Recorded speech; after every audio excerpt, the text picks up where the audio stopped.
This is Mindfulness with Richard Clarke.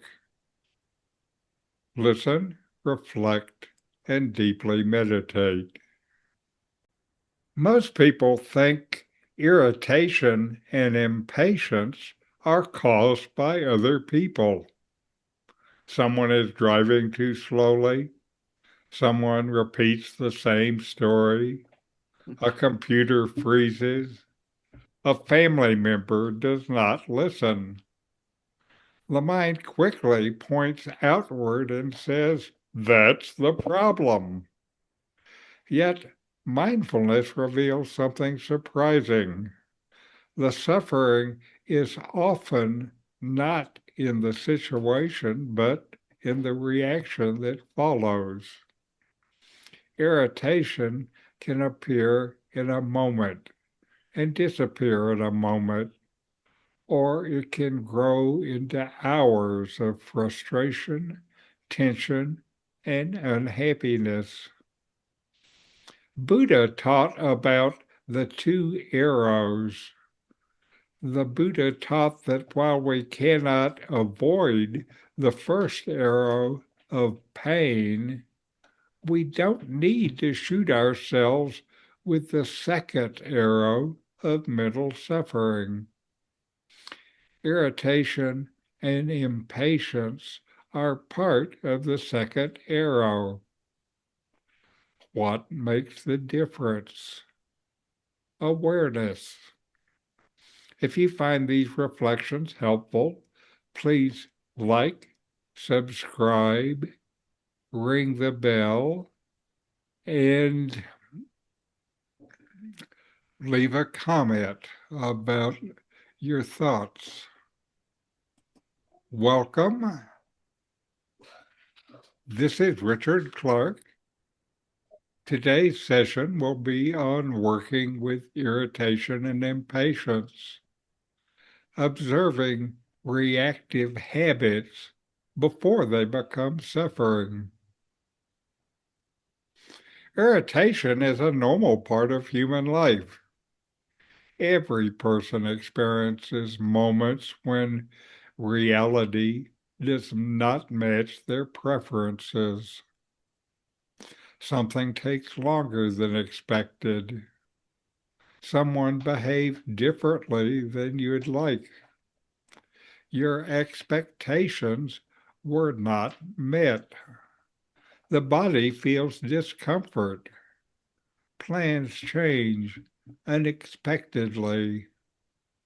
The problem is rarely the initial irritation, the first arrow. The deeper issue is what happens next, our reaction, the second arrow. Most reactions occur so quickly they seem automatic. A feeling arises and the mind immediately builds a story around it. The mind says, "This should not be happening. Why are they doing that? I cannot stand this." The feeling and the story begin feeding each other. The irritation grows stronger. The body tightens. The mood darkens. A small moment becomes a larger burden. Mindfulness interrupts this process. Instead of immediately believing the story, you can become curious about the experience itself. You notice the physical sensations of irritation. Perhaps there's tension in the shoulders, tightness in the jaw, heat in the chest, or restlessness in the stomach. You begin observing this experience directly. This simple shift creates space. Awareness recognizes that irritation is an event occurring within consciousness. It is not a command that must be obeyed. Impatience often comes from a hidden demand that life move according to our schedule. The mind wants reality to arrive faster. It wants people to change more quickly. It wants discomfort to disappear immediately. Yet life rarely follows those demands. The more tightly you cling to them, the more suffering appears. Aging can offer a special opportunity to work with impatience. Many of us have accumulated decades of experience watching plans change, expectations fail, and life unfold in unexpected ways. This experience can mature into wisdom. You begin realizing that trying to force reality rarely brings peace. Acceptance does not mean liking every situation. It means seeing clearly what is actually happening before reacting. Mindfulness allows you to pause between stimulus and response. That pause may last only a few seconds, yet within those seconds, freedom appears. You can breathe. You can soften the body. You can choose a wiser response. You can recognize that this moment of irritation does not need to define the rest of your day. Many situations that trigger impatience are surprisingly small. A slow checkout line, a delayed appointment, a minor misunderstanding. Yet these moments provide excellent practice opportunities. Each irritation can be a teacher. Each moment of impatience becomes an invitation to wake up. The goal is not to eliminate irritation completely. The goal is to develop a different relationship with it. You learn to notice it sooner. You learn to hold it more gently. You learn not to feed it with endless mental commentary. Over time, this awareness grows stronger than reactivity. And with that comes greater ease, patience, and peace. And now a guided meditation. Feel your feet making contact with the floor. Look around and notice a few shapes or colors in the room. Notice one pleasant or neutral sensation in the body, perhaps warmth in the hands, the feeling of clothing against the skin, the movement of the breath. And now allow the eyes to close and feel your breath. Take a slow breath in and a gentle breath out.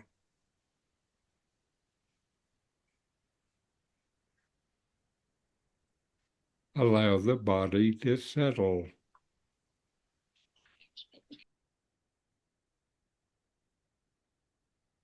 Notice the simple fact that you are here. Now, bring to mind a recent situation that has triggered irritation or impatience. Don't choose the most difficult situation. Choose something manageable.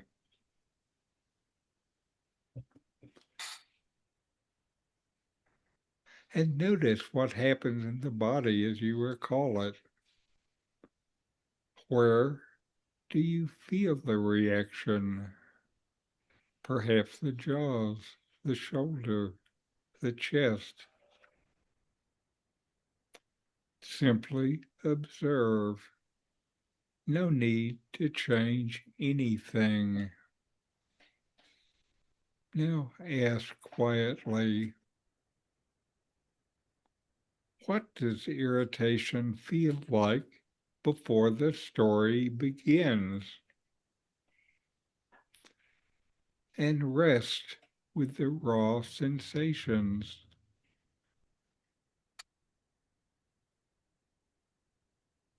Notice that these sensations arise and pass. Thoughts come and go. Feelings come and go. Awareness remains.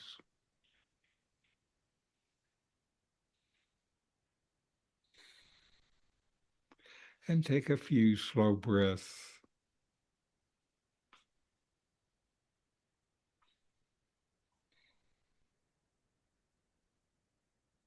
And silently repeat, I can notice irritation without becoming it.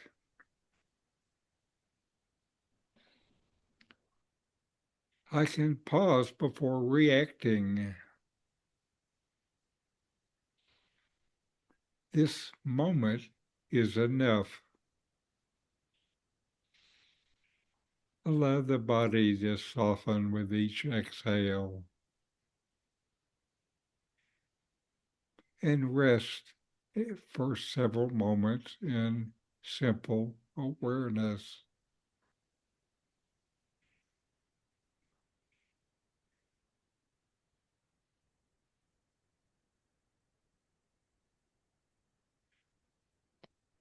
Notice the spaciousness that appears when you stop arguing with experience.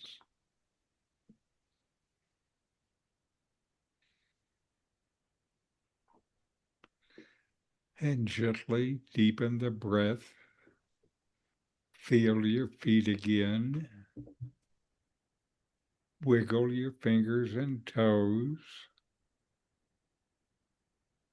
And when you're ready, bring your attention back to the room. Open your eyes and carry this spirit of patience and curiosity into the rest of your days. And as you move through the coming days, notice the small moments that usually trigger irritation or impatience. Instead of seeing them as interruptions, see them as opportunities for practice. Each pause weakens old reactive habits. Each moment of awareness strengthens wisdom.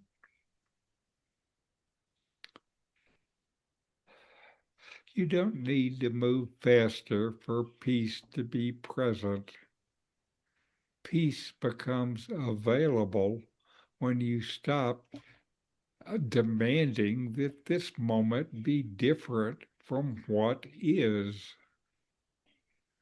May you meet life's delays, frustrations, and challenges with greater patience, greater awareness, and a more peaceful heart.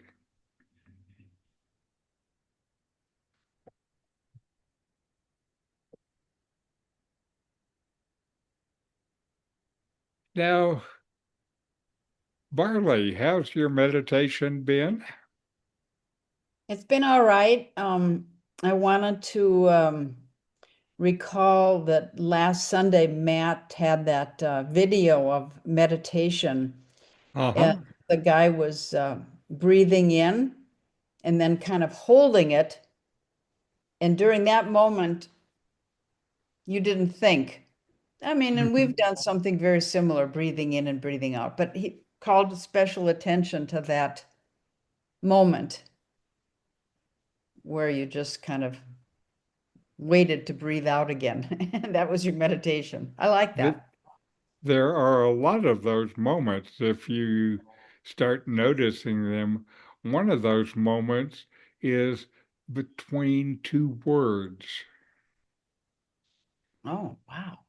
There is this empty space, Hmm. and you can take advantage of it and use it. Hmm. So, Joyce, how's your meditation been? Well, I think in summer, it's for the most part. Yesterday wasn't a good day, but it's easier to meditate because there are, at least here in Bucerius, fewer demands on your time, fewer people around, and it's easier to find, as you said, those moments where you can just sit and peacefully meditate. So I think mostly pretty good. And again, finding those moments is great. And when you start doing it, you notice there are more of those moments than you thought.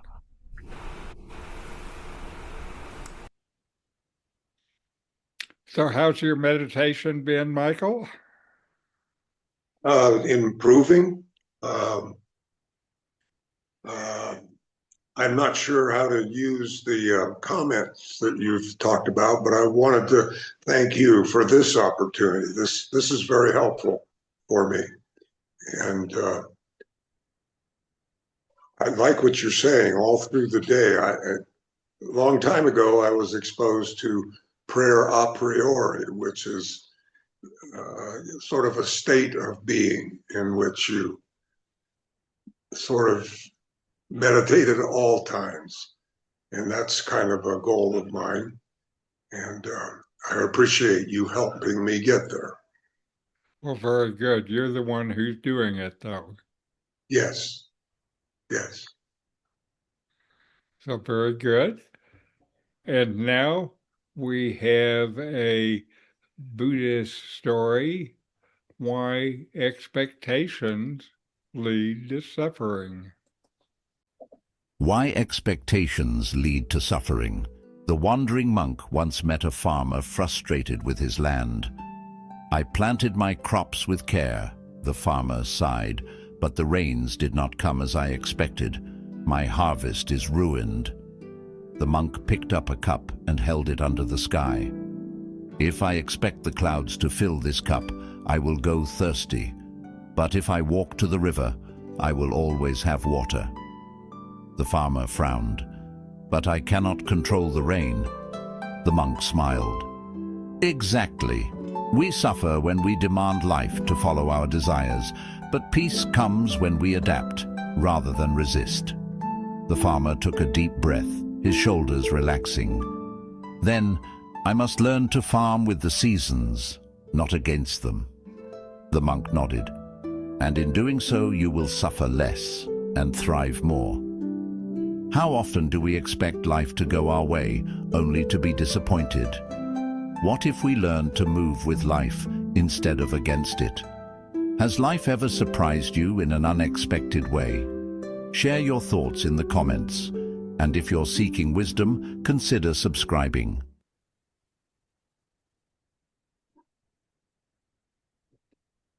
Okay, and now we're going to take a few minutes to meditate. Mindfulness is present moment awareness. Paying attention on purpose in the present moment, non-judgmentally. Fully receive whatever is experienced. Then let it go.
Right. And we'll close with a chant. Om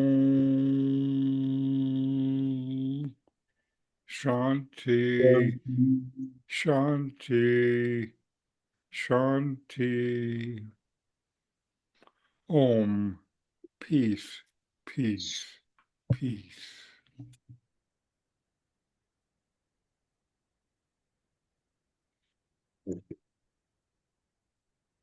All right, have good meditations, and we'll see you next week.